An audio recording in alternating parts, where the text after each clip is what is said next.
히브리서 4장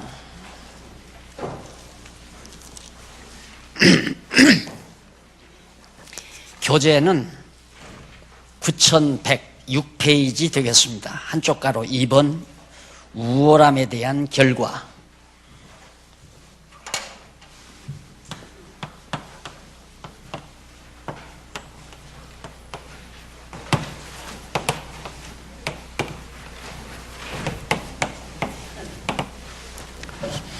사장 1절로부터 13절.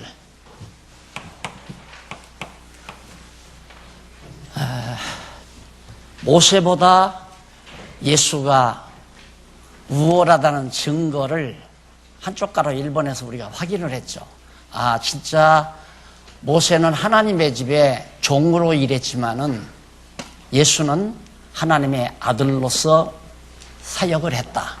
따라서 예수님은 모세보다도 훨씬 우월하다. 그러나 유대주의자들은 철저히 모세의 위대성을 강조합니다. 그러니까 여러분들이 유대주의 하면 대표적으로 두 가지를 생각하시면 됩니다. 사내들인 공회, 그러니까 그 당시에 장로, 그 다음 제사장, 서기관, 바리새인들, 종교 지도자들이죠. 유대교의 막강한 종교 지도자들, 이 사람들로 구성된 회화, 사내들인 공회입니다. 그 막강한 권력을 쥐고 있습니다. 정치적인 권력. 종교가 이런 정치적 권력을 가지고 있다는 것 자체가 용납할 수는 없는 거지만은 그 당시는 그렇게 무서운 권력을 그들이 쥐고 있었습니다. 그 권력을 뭘로 행사했느냐? 탈무드라고 하는 법률을 만들어 놓았습니다. 유대주의자들, 그러니까 사내들인 공회원들이 자기네들이 이게 유리하도록 법률을 만들었는데 그게 바로 탈무드라는 법률입니다.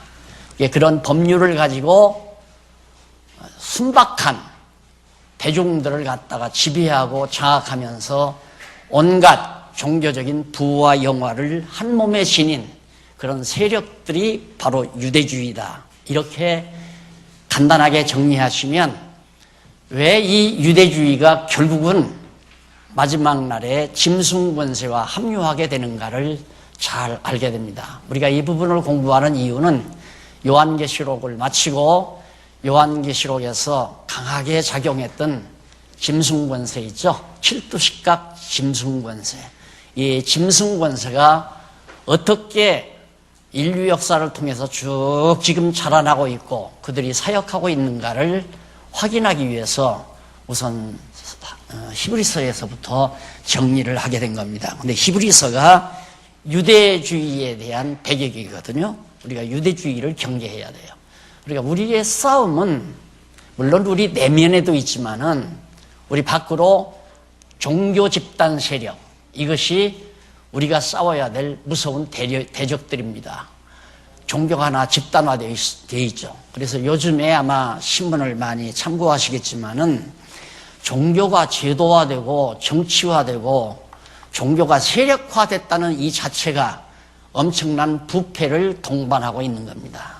종교는 아주 순수해야 됩니다. 그냥 진리를 사모하고 진리를 추구해서 깨닫고 정말 인간답게 세상에 빛과 소금 역할을 하면서 살아가는 삶, 그 자체가 바로 순수한 종교인의 삶이 되어야 되는데 그런 자들을 집합해서 하나의 세력을 구축해서 나가는 그런 그 당시에 예수님 당시에 유대주의자들, 또 사도 바울 당시, 사도 초대교회 당시 유대주의가 그처럼 무서운 권력으로 휘둘렀다. 그래서 모세를 위대하게 생각합니다. 여러분 유럽에만 가보셨겠지만은 나라마다 어떤 위대한 인물의 동상을 안 해놓은 데가 없습니다. 그게 무식 대중을 이끌어가는 가장 좋은 방법입니다. 위대하다 이 사람은. 이 사람이 민족의 혼이다, 정신이다 해서 한 사람을 영웅으로 딱 내세워가지고 무식 대중들을 그런 방향으로 이끌어가는, 이게 이제 하나의 종교와 같은 것들이에요. 모두가 다. 이게 성경은 형상 만들지 말라고 그랬거든요. 근데 유대주의자들도 모세라고 하는 인물을 아주 위대하게 세워놓고 모세를 통하여 자기네들이 권잡을 다 누리고 사는, 로만 가톨릭도 마찬가지잖아요. 베드로를 위대한 사도로 그렇게 딱 해놓고 베드로 시신이 교황청 밑에 지금 묻혀 있다. 그러니까 보편적인 사람들은 베드로의 위대성 앞에 다 설복하는데, 그래서 후계자인 교황에게도 완전 껍벅가면서 다 순종하고 사는 거예요. 그게 하나의 종교라고 과장해서 만들어 놓은 것들이에요. 그래서 우리가 우월함에 대한, 모세보다도 예수가 훨씬 우월하다, 그 결과가 뭔가 하나하나 간단간단 정리해 보십시오. 첫 번째 결과는 1절로 2절에 나오는데, 그러므로 우리는, 읽어보십니다. 그러므로 우리는 두려워할지니 그의 안식에 들어갈 약속이 남아 있을지라도 너희 중에 혹 미치지 못할 자가 있을까 함이라. 너희와 같이 우리도 복음 전함을 받은 자이나, 그러나 그 들은 바 말씀이 저희에게 유익되지 못한 것은 듣는 자가 믿음을 화합시 아니함이라. 너희들은 복음을 들었는데도 믿지 아니하니까, 예수 그리스도의 복음을 들었는데도 모세만 내세우고 모세의 우월성만 강조하지 예수 그리스도에 관한 복음을 믿지 아니하기 때문에 안식에 못 들어간다. 안식에 못 들어간다는 말은, 우리가 영원한 안식에 못 들어간다는 얘기거든요. 이 말은 지옥으로 간다는 말과 맥을 같이 하는 말입니다. 안식에 못 들어간다는 것. 이게 결과는 뭡니까? 예수 그리스도가 모세보다 우월하기 때문에 결과는 예수를 믿지 아니하고 모세를 따르면 안식에 못 들어간다. 천국 못 간다. 지옥 간다. 그런 얘기예요. 두 번째, 3절로 6절에 보면 믿는 자가 안식에 들어가는 것을 구약을 근거로 논증을 합니다. 예수 그리스도를 믿어야 안식에 들어가지, 절대 그리스도를 믿지 아니하고 모세를 따라가지고는 안식에 못 들어간다. 그 얘기예요. 그래서 그 3절 이하 간단하게 확인해 보면, 거기 3절에 나오죠. 이는 이미 믿는 우리들은 저 안식에 들어가는도다. 그 말씀하신 바와 같으니, 그러니까 우리 예수 그리스도를 믿는 우리들은 안식에 들어간다. 왜냐하면 구약에 거기 나오죠. 성각 딱 보면 그 내가 옆에 삼각형이 있죠. 그 삼각을 밑에서 한번 하단에서 나누어서 보십시오. 삼각 시편 95편 11절 나오죠. 예, 시편 95편 11절에 내가 노하여 맹세한 바와 같이 저희가 내 안식에 들어오지 못하리라 하였다 하였으나 세상을 창조할 때부터 그 일이 이루었느니라. 그러니까 시편 95편에 이미 안식에 들어오지 못하리라 말씀했는데, 그 말씀이 천지 창조할 때부터 벌써 이루어졌다. 하나님께서 일주일 동안, 여섯 동안 천지 만물을 창조하시고 이래 되는 날 편히 안식하셨잖아요. 그런데 그 안식에 아담도 못 들어가고 타락해버리고 말았거든요. 그러니까 시편 95편에 있는 말씀이 이미 창조 때부터 이루어졌기 때문에 너희들 모세를 내세우는, 예수가 훨씬 모세보다 우월한데 예수를 믿지 않고 모세를 따르는 자들은 절대 안식에 들어올 수 없다는 것이 확실하다라는 구약의 근거를 들어서 강조하고 있는 겁니다. 4절 제7일에 관하여는 어디 이렇게 일렀으되 하나님은 제7일에 그 모든 일을 쉬셨다 하셨으며, 또 다시 거기 저희가 내 안식에 들어오지 못하리라 하였으니, 그러면 거기 들어갈 자들이 남아 있거니와 복음 전함을 먼저 받은 자들은 순종시 아니함을 인하여 들어가지 못하였으므로, 결국 복음을 듣고 예수 그리스도의 복음을 듣고 순종하고 믿지 아니한 자들은 안식에 못 들어갔다. 그러니까 하나님께서 일주일 동안 창조하시고 이래 되는 날, 엿새 동안 창조하시고 이래 되는 날 쉬셨다고 하면서 저희가 내 안식에 못 들어온다. 그러니까 아담이, 타락한 아담 이후의 후손들이 안식에 들어오지 못한다고 하지 않았느냐. 그런데 다 못 들어가는 게 아니라 안식에 들어갈 자가 있는데, 둘째 아담 예수 그리스도를 믿는 자는 안식에 들어가는데, 너희들이 예수 그리스도의 복음을 듣고도 그리스도를 영접지 않고 믿지 않았기 때문에 안식에 못 들어온다 그 말이에요. 그러면서 이제 7절에 보면 7절부터 그 이하 11절까지 보면 강팍하지 말고 남은 안식에 들어가기를 힘쓰라고 권고를 합니다. 너무 그렇게 강팍하게 모세만 자꾸 내세우고 예수 그리스도를 이단시하고 그리스도를 믿는 것을 반대하고 불순종하지 말라. 너희들이 너무너무 지금 강팍하다 이 말이에요. 왜 그러냐면 수백 년 동안 모세를 읊어먹고 살았잖아요. 종교 지도자들, 그 당시에 산헤드린 공회원들이 모세 하나를 우상처럼 내세워 놓고 그 밑에 비리 붙어가지고 다 먹고 살고 영화 누리고 권좌 누렸단 말입니다. 그런데 하루아침에 모세를 깔아뭉기면 자기들 다 무너나 버리잖아요. 죽어도 모세를 포기하지 않는 거예요. 그래서 모세의 율법, 특히 창세기, 출애굽기, 레위기, 민수기, 신명기 이 5경을 아주 강하게 내세우면서 소위 탈무드라고 하는 3천여 개의 법률을 만들어가지고 백성들을 꼼짝 못하게 법의 테두리 안에 묶어놨다 이 말입니다. 요즘의 종교 집단이나 똑같습니다. 요즘의 종교 집단도 교회 지도자들이, 소위 교회 권력자들이 자기네들에게 유리하게 법률을 만들어 놓고 법으로 성도들을 전부 법의 틀 속에 집어넣어가지고 꼼짝달싹 못하도록 해가지고 지배해 왔는데 그게 지금 요즘에 와르르 다 무너나잖아요.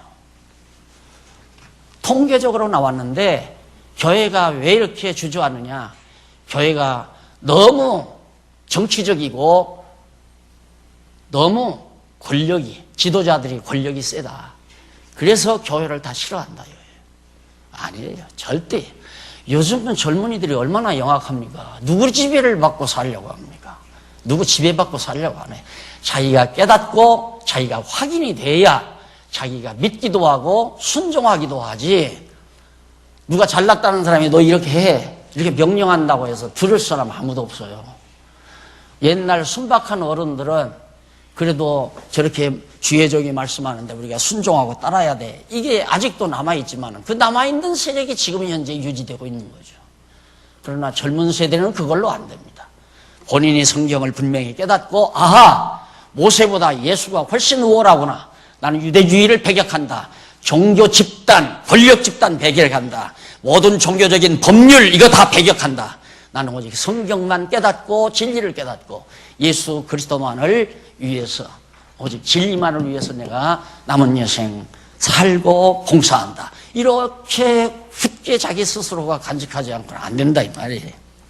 그래서 7절로 11절까지 강팍하지 말아라. 우리가 전하는 지금 히브리서 기자가 전하는 이 진리가 참 진리다. 그리고 7절 한번 보실까요? 7절 보시면은 오랜 후에 다윗의 글에 다시 어느 날을 택하여 정하여 오늘날이라고 이미 이같이 일렀으되 오늘날 너희가 그의 음성을 듣거든 너희가 마음을 강팍하지 말라 하였나니 만일 여호수아가 저희에게 안식을 주었다면 그 후에 다른 안식을 말씀하지 아니하셨으리라. 자, 우리가 보면 예수님이고 그 다음 모세가 1500년 하네요. 1500년. 그 뒤에 여호수아거든요. 여호수아가 바로 이스라엘 백성들을 데리고 여기 사사시대 아닙니다. 사사시대. 여호수아가 요단강 건너서 백성들을 데리고 가나안 땅 들어갔단 말입니다. 그 가나안 땅 들어간 것이 진짜 안식이었다면 그 뒤에 이게 다윗 때 아니에요. 다윗 왕 때. 다윗이 시편에서 다른 안식을, 자, 거기 나오죠. 오늘날 너희가 그의 음성을 듣거든 너희 마음을 강팍해 하지 말라 했나니 만일 여호수아가 저희에게 안식을 주었다면, 이스라엘 백성에게 진짜 안식을 주었다면 그 후에 다른 안식을 말씀하지 않았을 거다. 다윗이 이후에 다른 안식을 말하지 않았을 거다. 이때 진짜 안식을 주었다면, 그러니까 이 안식이 아니다. 예수 그리스도를 믿어야 진짜 안식을 얻을 수 있다는 사실을 다윗도 이미 시편에서 말하지 않았느냐. 그러니까 모세를 내세우는 너희들이 강팍한 마음을 없애라. 그거 아니다.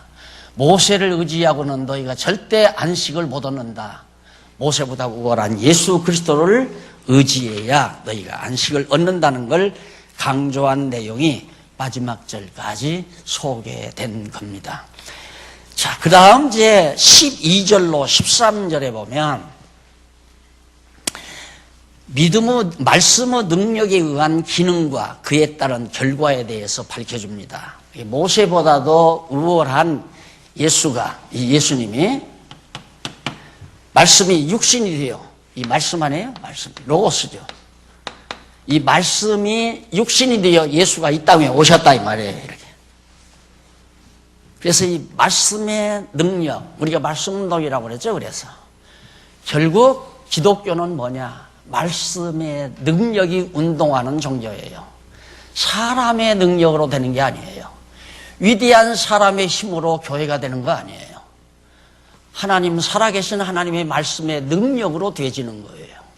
중국에는 공산당이 꽉 쪄들어가지고 기독교를 그렇게 박멸해도 대한민국의 기독교인 20배가 넘는 1억 5천만이 된다고 그러잖아요. 그게 뭡니까? 하나님의 말씀이. 북한 땅과 같은 곳에도 한 15만 명이 지하에서 진리의 말씀에 사로잡혀 살아간다고 그러잖아요. 요만한 성경책을 이만하게 만드는다.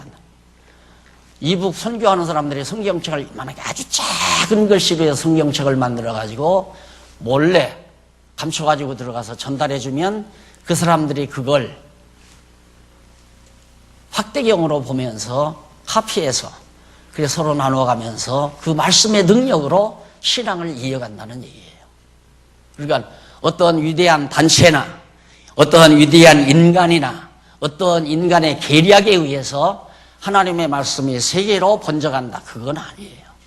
그냥 하나님의 순수한 살아있는 말씀 자체가 여러분 안에서 역사하는 그 하나님의 말씀의 능력이 결국 점점 전파되어져서 하나님의 나라를 이루어간다는 사실을 12절로 13절에서 말씀하고 있습니다. 그러니까 말씀의 능력이란 말은 예수의 능력이다.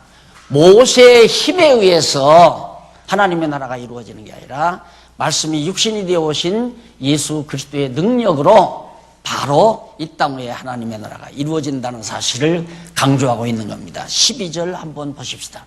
우리가 잘 아는 말씀이니까. 하나님의 말씀은 살았고 운동력이 있어 좌우의 날선 검이 어떤 검보다도 예리하여 혼과 영과 및 관절과 그 다음 골수를 찔러 쪼개기까지 하며 또 마음의 생각과 뜻을 감찰하시나니 지으신 것이 하나라도 그 앞에 나타나지 않음이 없고 오직 만물이 우리를 상관하시는 자의 눈앞에 벌거벗은 것 같이 드러난다. 하나님의 말씀이 우리 인격 자체를 완전히 분해해서 우리 인격 자체를 바꿔놓는다. 하나님의 말씀 자체가. 어제도 외국에서 인도에서 오신 목사님 한 분 만났는데 유명한 아세아 연합 신학대학에 유학을 오셨대요. 여기는 학제가 공부할 수 있는 학제가 뚜렷하게 그렇게 학위를 주는 학교가 아니라서 할 수 없이 그쪽으로 갔는데 공부는 여기 걸 하려고 합니다 하고 와서 얘기를 하면서 인도 전역에 우리 여기 와서 인도 전역 대표들이 와서 한 10대 명 공부하고 왔잖아요. 그 사람들이 계속해서 지금 운동하고 있답니다. 이런 걸 보고 하나님의 말씀의 능력이 살아 역사한다는 사실을 현장과 함께 제가 어제도 들었는데 절대 말씀의 능력을 당해낼 재간이 없습니다. 모세가 아무리 우월하다 하더라도 말씀이 육신이 되어 오신 예수 그리스도와는 비교가 안 된다는 사실을 지금 히브리서 기자가 강조하고 나오는 거죠. 그 다음 이제 14절로부터 그 이하 나오는데 거기서부터는 이제 장이 바뀌어요. 거기서부터 좀 내용이 바뀌는데 세 번째 한쪽 가로 세 번째 아론보다 우월한 예수.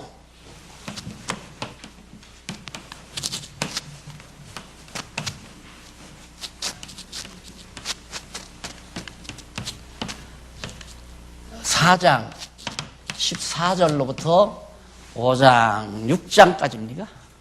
14절로부터 6장까지. 6장까지가 예수는 모세보다도 우월할 뿐만 아니라 여기서 이런 우월함에 대한 증거였죠. 증거. 모세보다 우월한 예수 두 번째였는데, 첫째는 모세보다 우월한 증거고, 두 번째는 우월함에 대한 결과고. 예수가 모세보다 우월하니까 어떤 결과가 오느냐? 절대 그리스도를 통하지 않고는, 예수 그리스도를 통하지 않고는 안식에 못 들어간다. 결과는 그거 아니에요. 모세와는 비교가 안 된다. 여기서는 모세는 종이지만은 예수는 하나님의 아들로 사역을 했다. 비교가 안 되잖아요.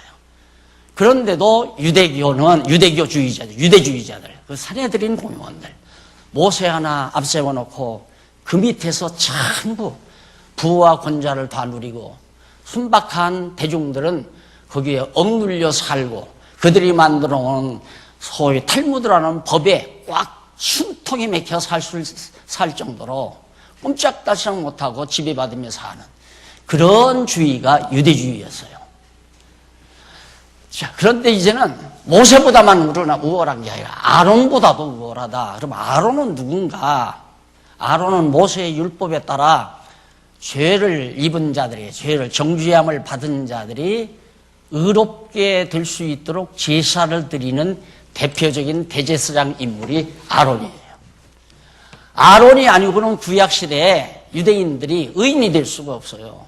내가 범죄를 했어요. 범죄했으면 내가 범죄 대가로 송아지를 끌고 가든가 양을 잡아가든가 비둘기를 잡아가든가 가지고 가서 제사장에게 제사를 드려요. 근데 평일에는 일반 제사장들이 제사를 드리다가 1년에 한 번 딱 이 아론이 1년 동안 지은 모든 죄를 전부 걷어잡아서 소 한 마리를 제물로 잡아가지고 피 흘려 지성소로 들어간다고 했잖아요. 그 지성소 들어갈 수 있는 자가 아론이에요. 이 대제사장이 지성소에 들어가서 제사를 드리면 하나님께서 그 피를 연납하시게 되면 결국에는 1년 동안 백성들이 지은 죄가 전부 다 용서되게 된다 이 말이에요. 그러니 얼마나 위대해요. 구약시대에는. 이게 모형과 그림자거든요. 근데 예수는 누구냐? 아론과는 비교가 안 돼요. 아론은 해마다 제사를 드려야 돼. 해마다. 또 드리고 또 드리고 또 드리고. 어제 죄 짓고 제사를 드렸으면 오늘 죄 짓고 또 가서 제사를 드려야 돼요. 그런데 예수 그리스도는 단 한 번으로, 이 역사상에 오셔서 시간세계에 오셔서 단 한 번으로 과거의 죄와 현재의 죄와 장차 미래의 죄까지 한 번으로 완벽하게 속죄의 제사를 드리신 분이 예수 그리스도란 말입니다. 비교가 안 된다. 그 얘기를 지금 여기에서 하려고 하는 거예요. 그래, 지금 한번 하나하나 확인해 보십시다. 그럼 먼저 우월함에 대한 증거부터.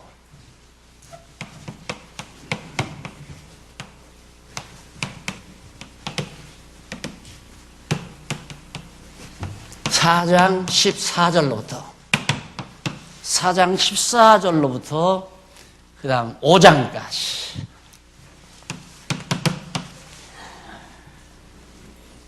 여기까지가 우월함에 대한 증거. 여기는 모세보다 우월한데 우월함에 대한 증거, 우월함에 대한 결과 나오듯이 여기도 똑같이 우월함에 대한, 두 번째는 우월함에 대한 결과. 이렇게 나와요. 우월함에 대한 결과. 우월함에 대한 증거, 우월함에 대한 결과. 자, 그러면 증거를 히브리서 기자가 왜 아론보다도 예수가 우월한가? 14절로부터 16절까지 거기 보면 대제사장인 예수를 붙잡아야 할 이유와 결과에 대해서 밝혀줘요. 왜 너희들은 아론을 붙잡지 말고 대제사장이신 예수를 붙들어야 되는가? 14절 보십시다. 그러므로 우리에게 큰 대제사장이 있으니 승천하신 자 곧 하나님의 아들 예수 그리스도라.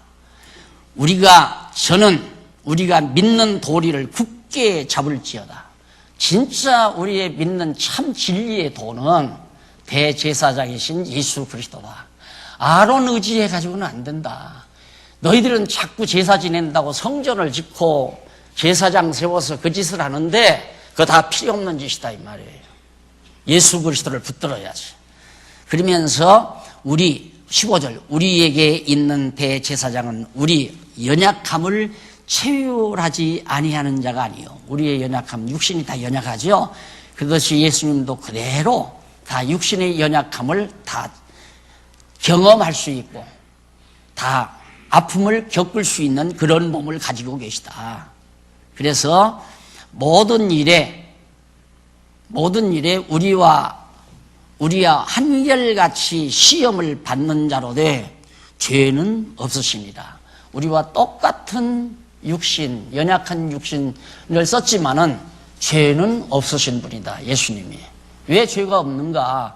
죄가 없는 예수님이 무슨 죄를 범한 적이 없거든요. 다만 육신을 입은 것은 우리의 죄성을 입은 거기 때문에 그건 예수님의 죄가 아니잖아요. 우리의 죄성을 대신 입고 오신 거기 때문에 예수님 자신의 죄는 없는 분이다.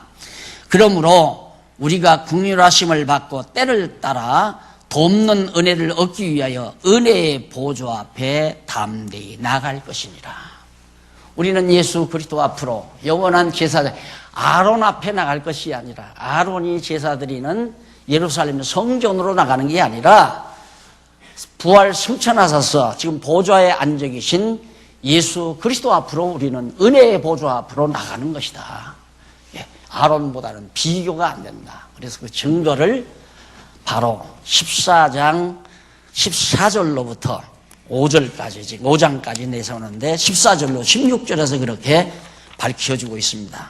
그 다음 5장 1절로 4절에 보면 넘어가서 9121페이지 은혜의 보좌 앞에 담대히 나가는 이유에 대해서 밝혀줍니다. 왜 우리는 예루살렘 성전으로 가서 아론의 후계인 대제사장 앞으로 우리가 나갈 필요가 없이 예수 그리스도의 은혜의 보좌 앞으로 나가는 이유가 뭐냐면 밝혀줘요. 1절, 5장 1절. 대제사장마다 사람 가운데서 취한 자이므로 하나님께 속한 일에 사람을 위하여 예물과 속죄하는 제사를 드리게 하나니 저가 무식하고 미혹한 자를 능히 용납할 수 있는 것은 자기도 연약에 쌓여 있음이니라. 이러므로 백성을 위하여 속죄제를 드림과 같이 또한 자기를 위하여 드리는 것이 마땅하니라. 아론의 후에는 이 제사장은 백성들만 위해서 제사를 지내는 게 아니라 자기도 죄인이니까 자기를 위해서도 제사를 드려야 돼요. 그런데 예수님은 자기는 죄가 없으니까 백성들만을 위해서 제사를 드린 한 번으로. 아론은 자기도 죄인이고 그래서 자기를 위해서도 드려야 되고 백성들을 위해서도 드려야 되고 또 한 번으로가 아니라 매년 날마다 제사장들은 날마다 드려야 되고 대제사장은 1년에 한 번씩 매년 드려야 되고 그런데 예수님은 백성들만을 위해서 단 한 번으로 영원한 제사를 드리셨기 때문에 당연히 우리는 예수 그리스도의 은혜의 보좌 앞으로 나가야 한다. 그런 의미를 지금 밝혀주고 있는 겁니다. 그러면서 이러므로 백성을 위하여 속죄제를 드린 것 같이 또한 자기를 위하여 드리는 것이 마땅하다 하니라. 이 존귀는 아무나 4절에 나오죠. 이 존귀는 아무나 스스로 취하지 못하고 오직 아론과 같이 하나님의 부르심을 입은 자라야 할 것이니라. 자, 아론과 같이 하나님의 부르심을 입은 자. 그러니까 이렇게 자기를 위해서도 또 백성을 위해서도 날마다 매년 드리는 이런 제사 직분도 자기 마음대로 취하는 게 아니다. 하나님께 부르심을 입은 자. 아론은 대제사장 지파로 선택받았잖아요. 구약시대. 그래서 되는 거지 인간이 아무나 하겠다고 해서 되는 것 아니다. 그런 얘기죠. 그러면서 5절로 10절에 보면 그리스도의 대제사장직에 대한 우월성에 대해서 밝혀줍니다. 예수 그리스도의 대제사장직의 우월성, 우월함. 왜 그 제사가 예수 그리스도의 제사장직이 우월한가? 5절 보십시다. 또한 이와 같이 그리스도께서 대제사장 되심도 스스로 영광을 취하심이 아니요 오직 말씀하시니가 저더러 이르시되 너는 내 아들이니 내가 오늘날 너를 낳았도다. 하나님께서 예수 그리스도를 아들로 선택해서 낳으셨다 이 말이에요. 이것은 하나님과 예수 그리스도와의 유기적 관계를 잘 묘사한 얘기죠. 낳았단 말은 하나님과 같은 분이 나왔다는 얘기죠. 우리 인간적인 관계에서 아버지의 아들이다 하면 아들이 아버지와 같잖아요. 또 아버지도 아들과 같은 거고, 이런 관계에서 하나님이 예수 그리스도를 낳았다고 묘사를 했다 하셨고, 또한 이와 같이 다른 데 말씀하시되 내가 영원히 멜기세덱의 반차를 쫓는 제사장이라 하셨다. 자, 뭐가 특이하냐면 이 아론은 야곱의 아들 레위가 있죠. 셋째 아들인가? 레위예요. 레위 자손 중에서 아론이 나와요. 아론이 나오고, 이건 이제 대제사장. 여기 또, 그 다음 이제 레위의 아들들 가운데서 바로 제사장이 나와요. 제사장. 일반 제사장. 레위 자손 중에서 일반 제사장들이. 그러니까 레위 계통을 따라 아론의 혈통을 따라서 대제사장이 나왔지만은 예수는 누구냐? 예수는 아론과 다른 예수는 멜기세덱. 창세기에 나오죠? 멜기세덱의 반차를 따라서 영원한 대제사장이 됐다. 확실히 다르잖아요. 그럼 멜기세덱은 어떠한 자냐? 난 날도 없고 부모도 없고 아무도 없는 이 지상에서 탄생한 자가 아니라 하나님께서 이 멜기세덱이라고 하는 사람을 보내가지고 결국 제사장 역할을 하겠는데, 그 반차를 따라 예수는 영원한 대제사장이 됐다. 아론은 야곱의 아들 레위 혈통을 따라서 대제사장 노릇을 했기 때문에 이건 이미 끝났다. 그림자적으로. 예수님은 영원한 제사장이고, 그래서 아론보다 예수가 훨씬 우월하다는 사실을 지금 히브리서 기자가 확증해주고 있는 겁니다. 그러면서 그는 육체에 계실 때, 7절에 나오죠? 계실 때 자기를 죽음에서 능히 구원하시리 이에게 심한 통곡과 눈물로 간구와 소원을 올렸고 그의 경외하심을 인하여 들으심을 입었느니라. 예수 그리스도께서 기도하시는 것을 하나님이 들어주셨다. 그가 아들이시라도 받으신 고난으로 순종함을 배워서 온전하게 되었은즉 자기를 순종하는 모든 자에게 영원한 구원의 근원이 되시고, 예수 그리스도는 자기를 순종한 예수 그리스도를 믿는 자들에게, 순종하고 믿는 자들에게 영원한 구원의 근원이 되어 주신다. 예수 그리스도가. 그리고 하나님이 멜기세덱의 반차를 쫓는 대제사장이라 칭하심을 받았느니라. 누가? 예수 그리스도가. 예수가 멜기세덱의 반차를, 두 반차가 있어요. 이것은 레위 반차는 육신 반차라면 이건 영적 반차예요. 영적. 이건 육적 반차라면, 육신의 반차라면 이건 영적 반차인 멜기세덱의 반차를 따라 예수는 영원한 제사장이 되셨다. 그래서 비교가 안 될 정도로 아론보다도 예수가 우월하다. 여기까지만 와도 유대주의라고 하는 것은 완전히 거짓과 허울로 만들어진 종교 집단이구나 하는 것을 우리가 알 수 있잖아요. 그래서 바로 예수 그리스도를 믿는 성도가 싸워야 될 대상이 뭐냐?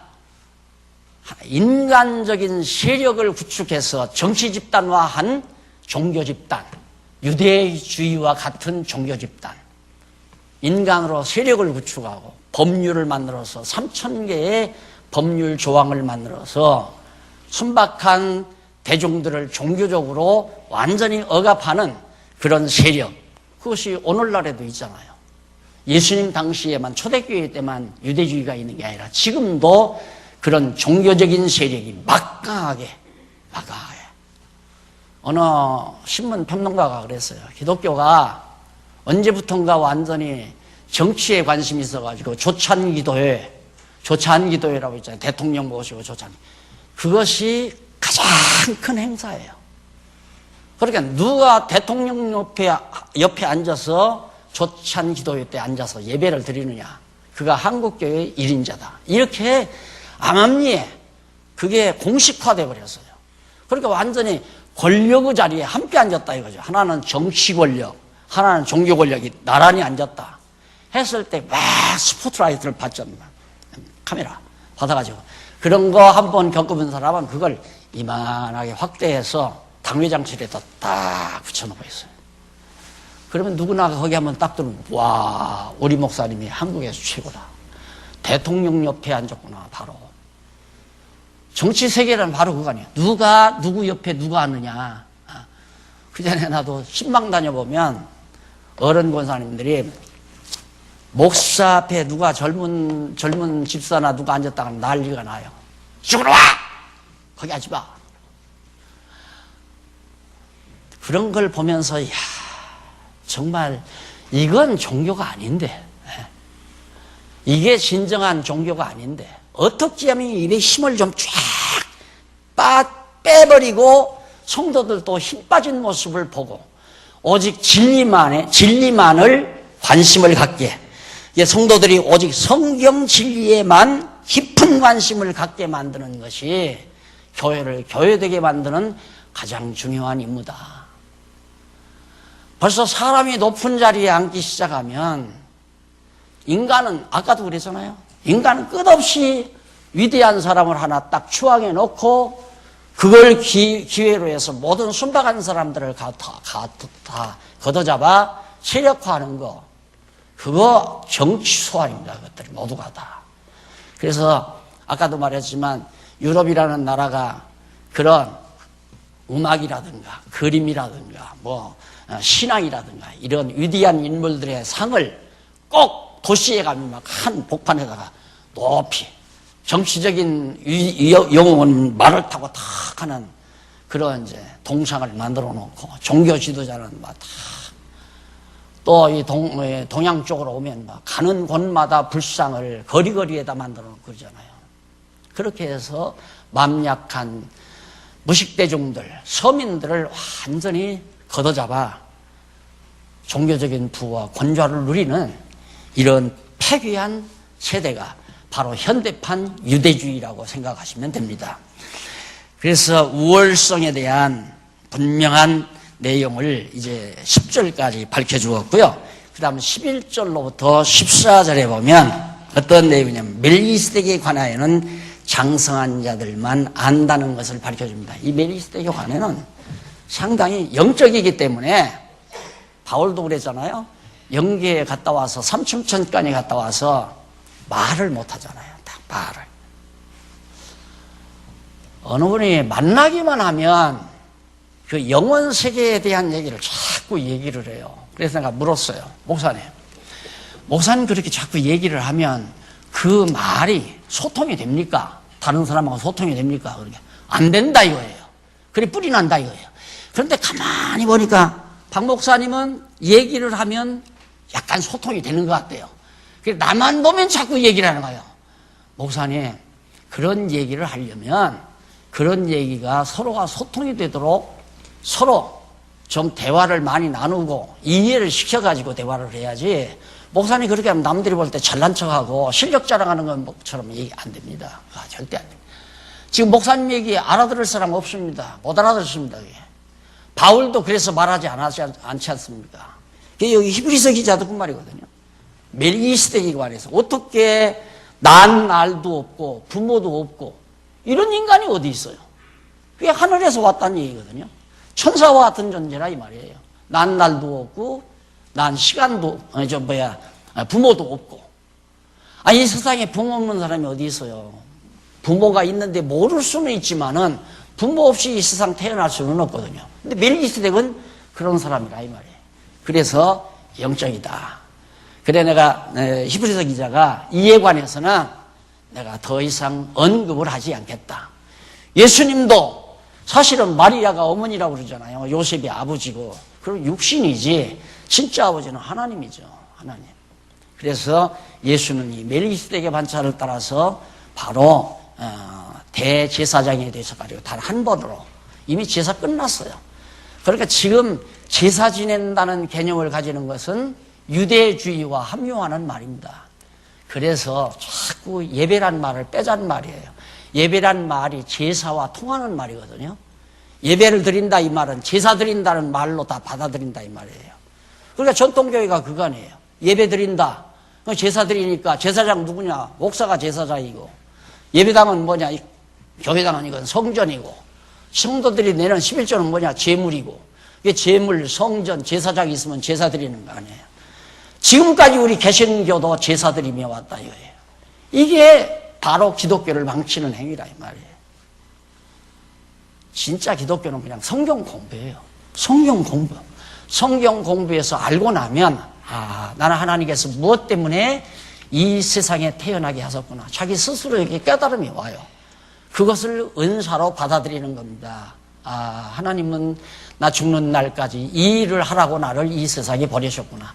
그 은사를 깨닫고 열심히 은사 따라 자기가 살아가면 되는 누구 지배받으려고 하지도 말고 누구 명령 들으려고도 하지 말고 그러니까 하나님의 뜻을 성경을 통해서 깨달아야 하나님이 나를 왜 이 세상에 보냈을까 이걸 알게 될 거 아니에요.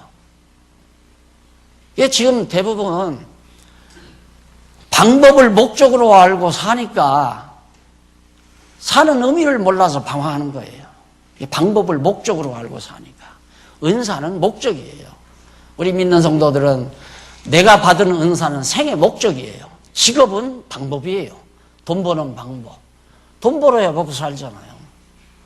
이게 방법적으로만 살다 보면 목적의식이 없잖아요. 목적의식이 없다는 말은 가치가 없다는 말이거든요. 무가치하니까 허탈한 거죠. 살고 나면. 허무하고 허탈하고. 죽음의 날에 가까울수록 허전하고 뭔가 텅 빈 것 같고 세상 헛살은 것 같고 이렇게 와지는 이유가 우리가 종교라고 하는 이것을 하나의 허울로 생각하고 조직체로 생각하고 그걸 어떤 집단으로 생각하고 정치적인 기구를 만들어서 지배받는 것으로 생각하고 명령 듣는 것으로 그렇게 훈련이 잘 돼 있다. 이것이 유대주의와 방불한 것이다. 그런 얘기입니다. 그래서 11절로 한번 잠깐 읽고 끝내겠습니다.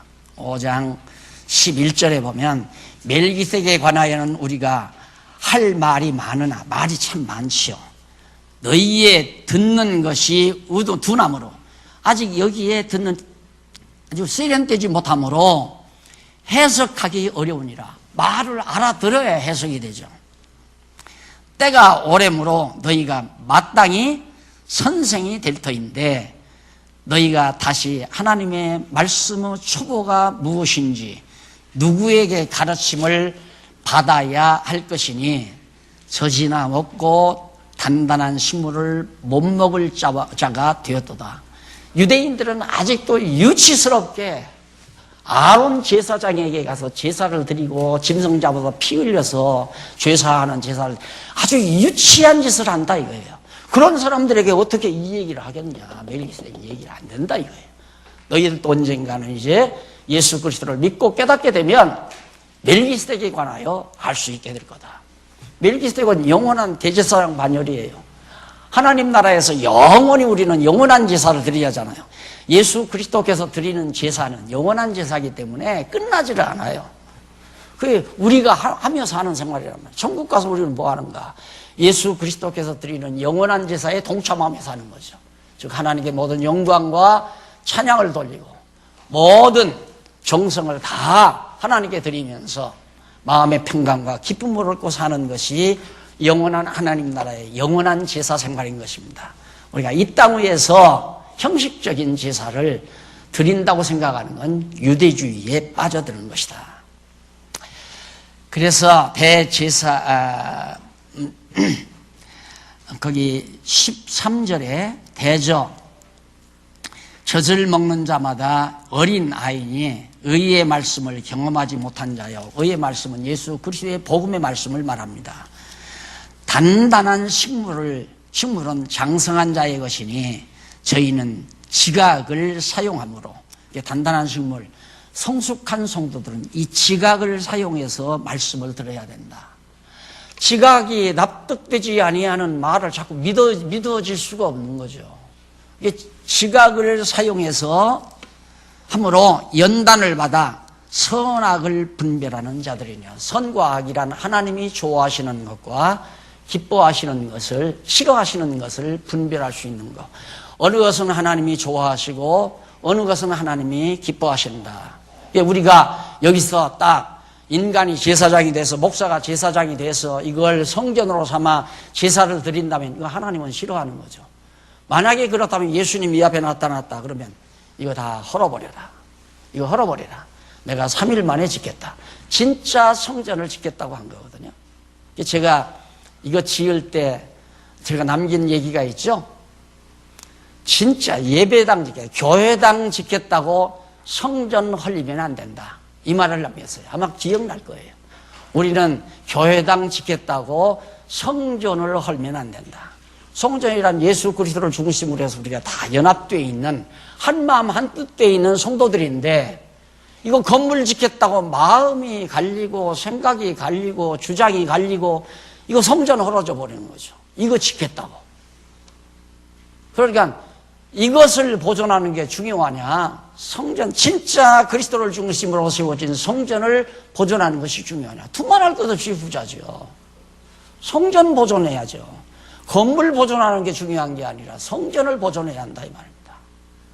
이것이 지금 마지막 5장 마지막 절에서 분명히 선악을 분별한다. 어느 것이 하나님이 기뻐하시는 일이고 어느 것이 하나님이 싫어하는 일인가. 이렇게 해서 오늘 5장까지 공부를 마쳤습니다. 다음 시간 6장부터 하겠는데요. 미리 가능만 하면 예습을 좀 한번 하고 오시면 훨씬 좋겠습니다. 6장은 우월함에 대한 결과입니다. 도대체 아론보다 예수가 우월하기 때문에 결과는 어떻게 나타나는가 하는 내용이 6장 내용에 기록되어 있습니다. 6장, 7장을 미리 공부해 오시면 좋겠습니다. 기도하십시다. 하나님 아버지, 어쩌다가 우리가 유대주의에 빠지지 아니하고 정말 말씀이 육신 위에 오신 예수 그리스도를 믿고 경외하며 살 수 있게 됐는지 아무리 생각해 보아도 하나님의 크신 은혜를 감사드리지 아니할 수 없습니다. 다시는 우리 유대주의에 빠지지 말게 하시고 경계하면서 참된 살아있는 운동력 있는 말씀에 사로잡히는 귀한 종들 되도록 인도해 주시옵소서. 예수님 이름으로 기도드립니다. 아멘.